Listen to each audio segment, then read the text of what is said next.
One way to answer the question posed in Item 2 is to consider what is meant by a derivative.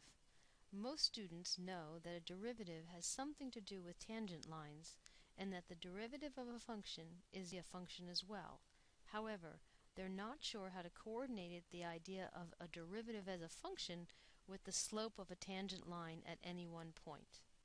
The goal of this applet is to help clarify how the derivative relates to the original function. To use this sketch, we first drag the red dots onto the function.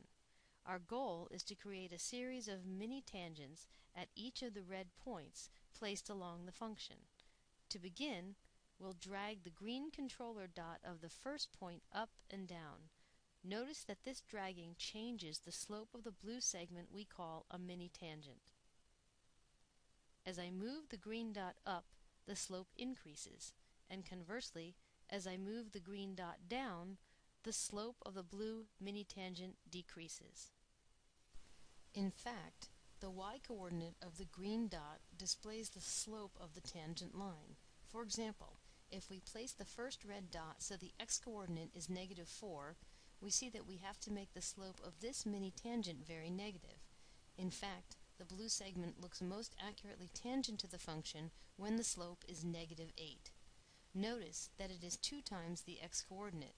We continue this process by noting that when the x-coordinate is -2, the slope of the tangent line that best appears to fit is at -4.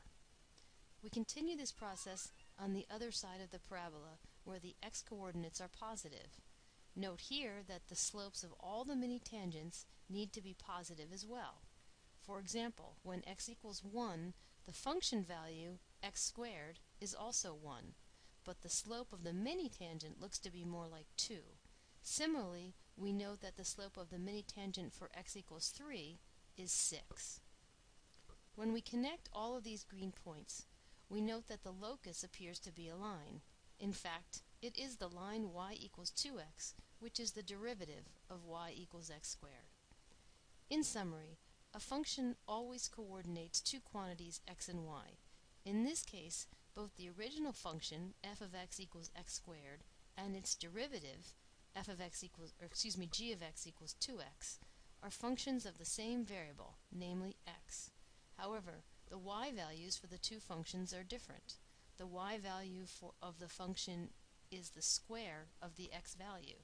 The y value of the derivative function is the slope of the mini-tangent to the function at that corresponding point, x. So, the derivative function itself is not tangent to the original function. It is the locus of points that indicate the slope of the mini-tangents at each point x.